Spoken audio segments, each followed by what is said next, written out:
영감의 제창 특별히 가스펠송을 부르는 분들 가운데 낮엔 해처럼 밤엔 달처럼 그렇게 살 수 없을까라는 여러분 찬양이 있습니다. 2절에 보면 예수님처럼 바울처럼 그렇게 살 수는 없을까? 오늘 나도 예수님처럼 살 수는 없을까? 오늘 본문에 있는 말씀이 예수님께서 어떻게 사셨으며 어떤 사역을 하셨고 예수님이 걸어갔던 사역에 어떤 반응을 받았는지를 말씀해 주고 있습니다. 예수님처럼 오늘 나도 살 수는 없을까? 우리 예수님이 어떻게 사셨는가를 오늘 고향에서 회당에서 말씀하시고 회당에서 있었던 일을 통해서 우리는 예수님이 어떤 삶을 사셨는지를 알 수가 있습니다. 예수님의 공생의 거의 첫 부분입니다. 누가복음 오늘 본문 4장 16절에 보면 예수께서 그 자라나신 곳 나사렛에 이르사 안식일에 늘 하시는 대로 회당에 들어가서 성경을 읽으려고 서셨다 말씀해 주고 있습니다. 예수님이 자라나셨던 고향 나사렛, 그 나사렛에서 안식일마다 회당에 올라가셨다는 것입니다. 성경에는 늘 하시는 대로, 늘 했던 습관대로, 규례대로 회당에 올라가셨습니다.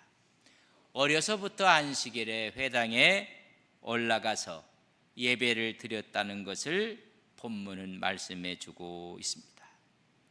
이제 성인이 되셔서 하나님의 부르심 앞에도 공생의 초기에도 어김없이 정기적으로 습관적으로 아니 늘 하시는 대로 예배 드리기 위해 회당에 올라가셨습니다. 우리는 매 주일마다 하나님의 전에 올라와서 함께 예배를 드리는 것입니다. 특별히 이스라엘 백성들이 바벨론 70년 동안 포로로 있다가 그들이 돌아오게 됩니다. 돌아온 후에 그들의 신앙의 중심은 성전이 아니라 회당 중심으로 안식일 날 회당에서 성경을 읽고 하나님께 예배를 드렸습니다. 회당에서 드리는 예배의 순서를 보면 한 6가지로 그 순서가 있습니다. 첫째는 쉐마 고백입니다.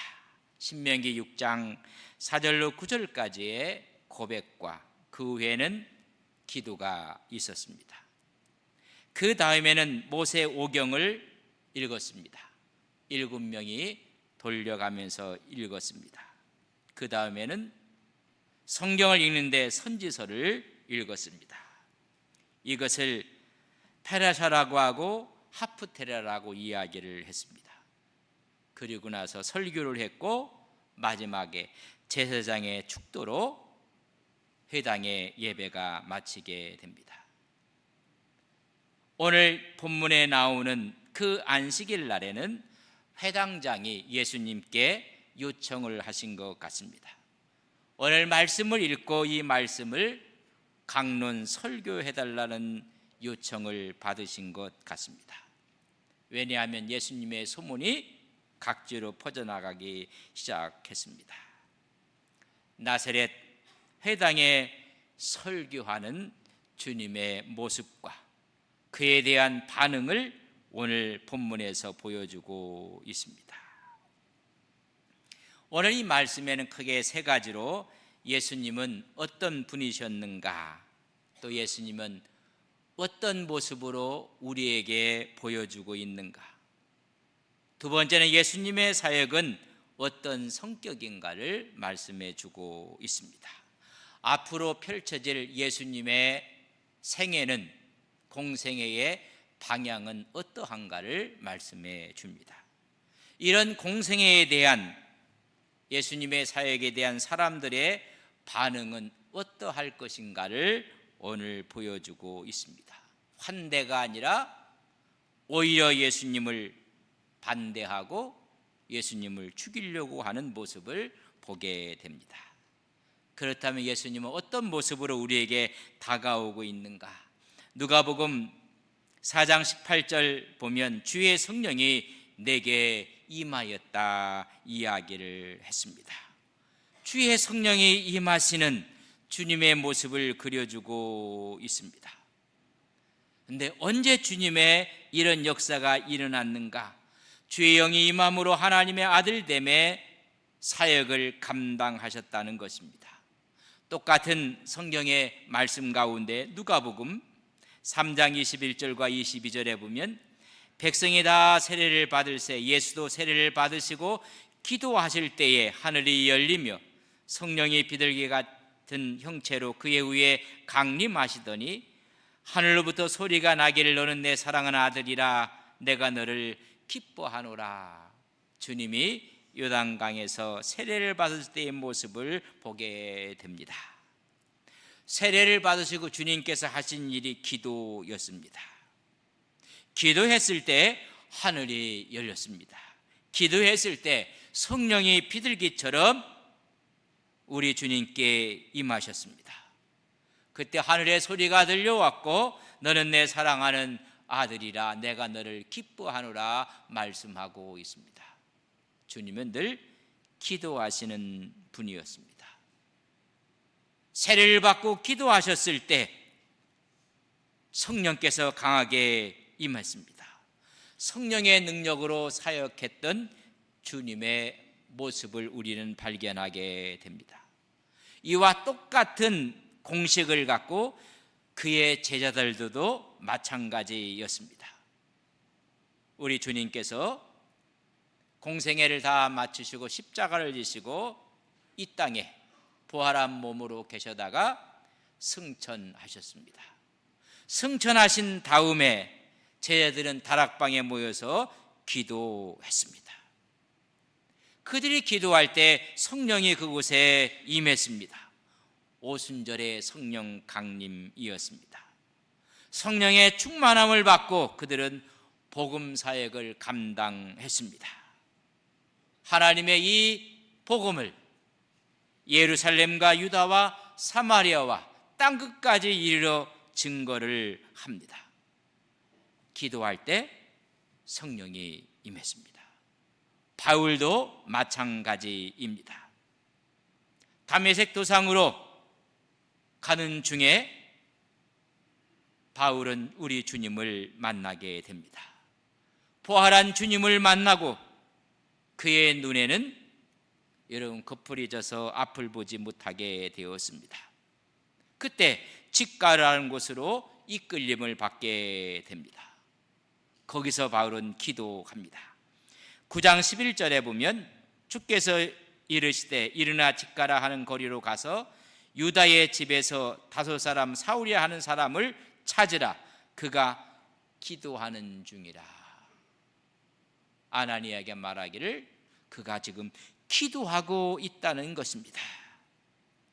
기도하는 그를 찾아갔던 아나니아는 주님의 명을 받고 가서 그에게 안수 기도를 합니다. 안수 기도했을 때 성령이 임하는 모습을 사도행전 9장 17절에 기록하고 있습니다. 아나니아가 떠나 그 집에 들어가서 그에게 안수하여 이르되 형제 사울아 곧 내가 오늘 길에서 나타나셨던 예수께서 나를 보내어 너로 다시 보게 하시고 성령으로 충만하게 하신다 하니 그가 기도하고 있었고 아나니아는 가서 그에게 안수 기도하게 됩니다. 그때 성령이 임하게 됩니다. 이 성령의 임재 앞에 바울은 20절에 보면 즉시로 각 회당에서 예수가 하나님의 아들이심을 전파했다고 말씀해 주고 있습니다. 예수님도 바울도 베드로도 똑같은 공식이 성립이 됩니다. 기도하셨고 기도할 때 성령이 임했고 성령이 임함으로 말미암아 귀한 사역을 감당하게 되었습니다. 하나님의 사역은 반드시 성령 충만함을 요구하고 있다는 것입니다. 언제 성령이 임하시는가? 기도할 때입니다. 기도의 자리에 성령이 임했다는 것입니다. 여러분, 우리 주님의 모습은 기도하는 주님의 모습입니다. 나도 예수님처럼 살고 싶다면 사역에 앞서서 먼저 기도하셔야 합니다. 성령의 충만을 원한다면 기도하셔야 합니다. 기도함으로 주의 성령이 임했습니다. 그렇다면 예수님의 사역은 어떤 사역인가를 오늘 보여주고 있습니다. 4장 18절과 19절에 보면 이는 가난한 자에게 복음을 전하게 하시려고 내게 기름을 부으시고 나를 보내사 포로된 자에게 자유를, 눈먼 자에게 다시 보게 함을 전파하며 눌린 자를 자유롭게 하고 주의 은혜의 해를 전파하게 하려 하심이라. 다시 말하면 이 땅에 주님께서 하실 사역의 방향을 말씀하고 있습니다. 가난한 자에게 복음을 전하는 것입니다. 이 가난이라는 것은 물질의 가난도 이야기하지만 하나님을 향해서 마음이 활짝 열려 있는 사람, 심령이 가난한 자에게 복음을 전하는 것입니다. 포로된 자에게 자유를, 눌린 자에게, 영적으로 눌려서 보지 못하는 사람을 다시 보게 하고 눌린 자들, 억압받는 자들에게 진정한 자유로움을 증거하기 위해서, 선포하기 위해서 오셨음을 말씀해 주고 있습니다. 누가복음에서 말했던 이 방향이 누가복음 7장 22절에 보면 세례 요한이 제자들을 보내서 당신이 메시아인지 아니면 다른 사람을 기다려야 될지 물어오라고 제자들을 보냈습니다. 그때 우리 주님이 대답한 말씀이 7장 22절 누가복음입니다. 예수께서 대답하여 이르시되 너희가 가서 보고 들은 것을 요한에게 알리되 맹인이 보며 못 걷는 사람이 걸으며 나병 환자가 깨끗함을 받으며 귀먹은 사람이 들으며 죽은 자가 살아나며 가난한 자에게 복음이 전파된다 하라. 주님의 사역의 방향, 그 방향대로 이루어지고 있음을 세례 요한에 가서 이야기하라고 말하고 있습니다. 우리 주님께서 또한 말씀하기를 누가복음 14장 13절에 보면 잔치를 베풀거든 차라리 가난한 자들과 몸 불편한 자들과 저는 자들과 맹인들을 청하라. 잔치를 베풀어서 있는 사람에게 잔치를 대접하면 또 너희들이 대접받을 수가 있지 않느냐. 차라리 대접받을 수 없는 사람들에게 오히려 초청하라고 말씀하시면서 우리 주님의 사역의 방향을 분명히 말씀하고 있습니다. 14장 21절에 보면 잔치에 초청을 받은 사람들이 있습니다. 다 그들이 사양을 합니다. 나는 밭을 샀고 나는 소 5겨리를 샀고 나는 장가 들었고 가지 못한다고 이야기했을 때 우리 주님이 하신 말씀입니다.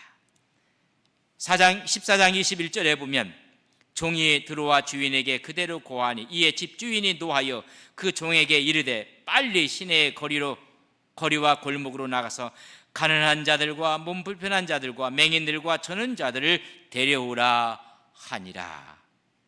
주님 대신 주님께서 초청하는 사람들을 보면 예수님의 사역의 방향을 오늘 말씀해 주고 있습니다.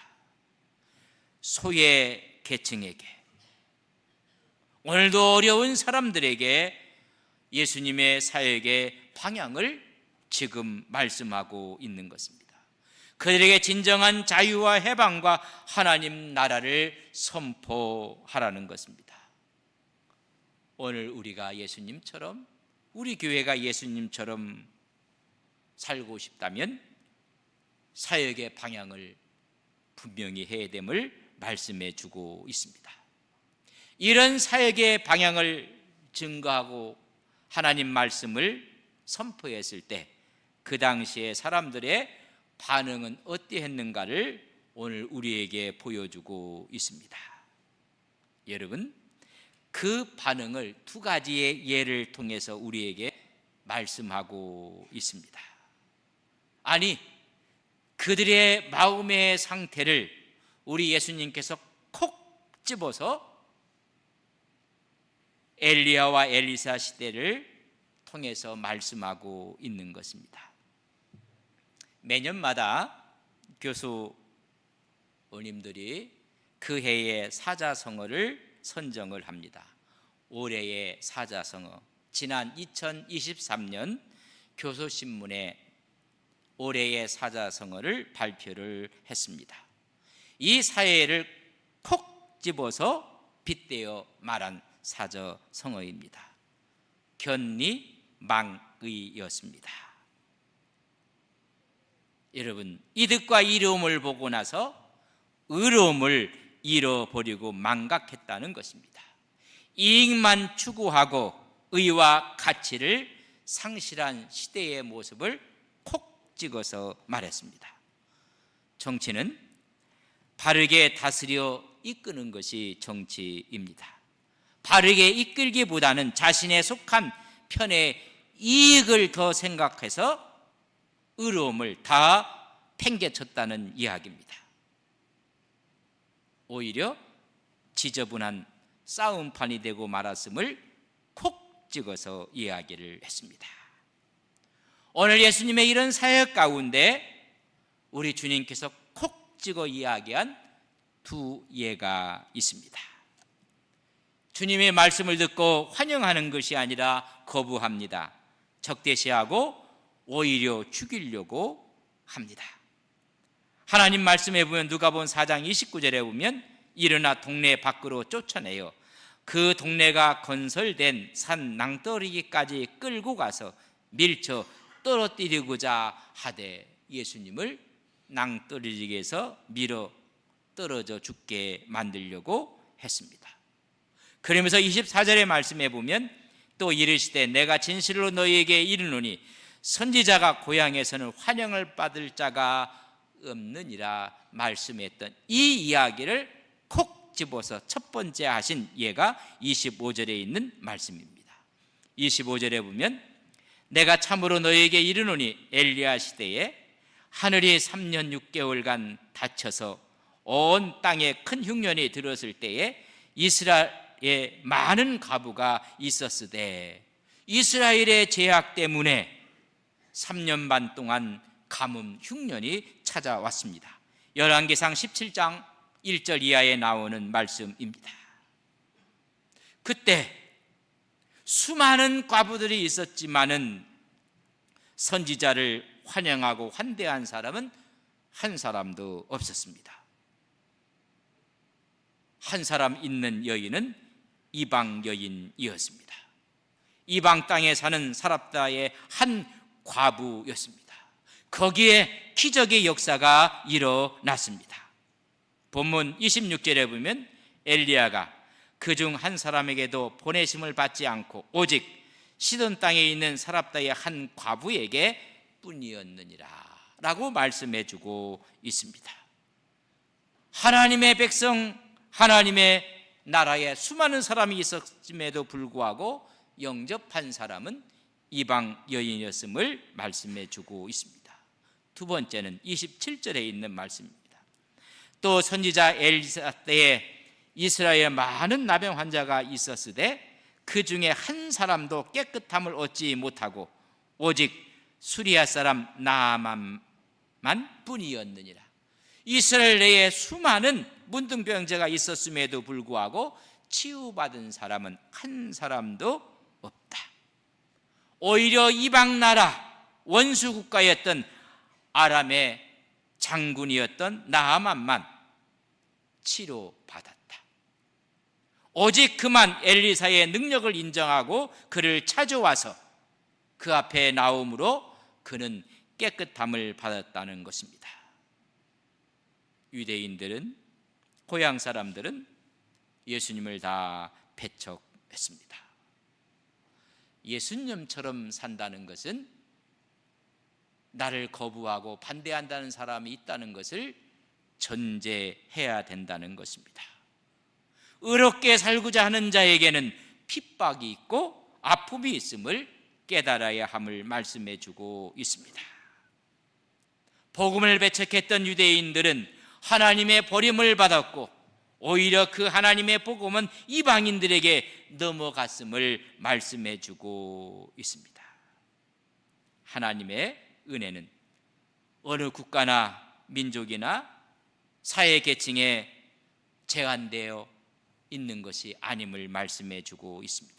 오늘도 하나님을 경외하며 하나님의 말씀을 마음속에 받아들여지는 자들에게 하나님은 역사하신다는 것입니다. 이런 얘기를 콕 집어서 이야기했을 때 그들의 반응은 28절에 회당에 있는 자들이 이것을 듣고 다 크게 화가 났다고 이야기해 주고 있습니다. 화를 내며 배척을 합니다. 다시 말하면 이방인만 못했다는 것입니다. 이 두 가지의 예를 듣고 나서 그들은 격분했습니다. 왜냐하면 예수님의 사역의 방향을 이해하지 못했기 때문입니다. 잘못된 선민 사상이 하나님의 복음을 가로막고 말았습니다. 오늘 이 말씀을 다 하신 다음에 가장 중요하게 생각할 단어 하나가 있습니다. 그 단어는 21절에 있는 말씀입니다. 우리 21절에 있는 말씀을 함께 읽겠습니다. 이에 예수께서 그들에게 말씀하시되 이 글이 오늘 너희 귀에 응하였으리라 하니라. 가장 중요한 건 오늘 이 말씀이 응한다고 말씀해 주고 있습니다.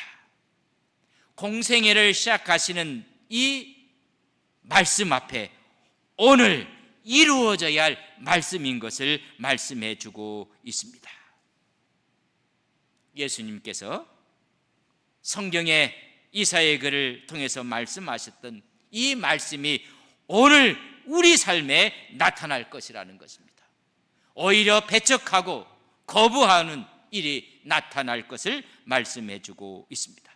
그러나 오늘 이 복음의 말씀을 받는 자에게는 기적과 은혜와 하나님의 축복이 임함을 또한 말씀하고 있는 것입니다.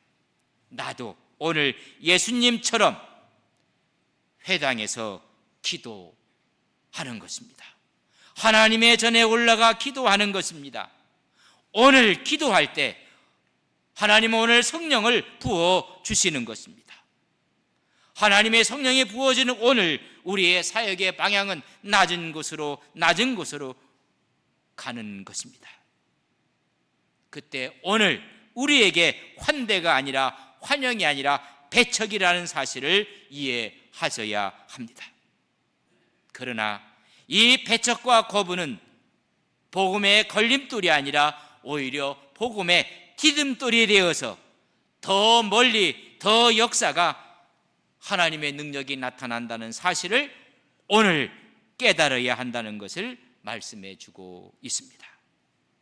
오늘 나도 예수님처럼 늘 주의 전에 올라가 기도하며 하나님의 성령의 은혜를 체험하고 하나님의 사역을 감당할 때 우리 앞에 걸림돌이 있습니다.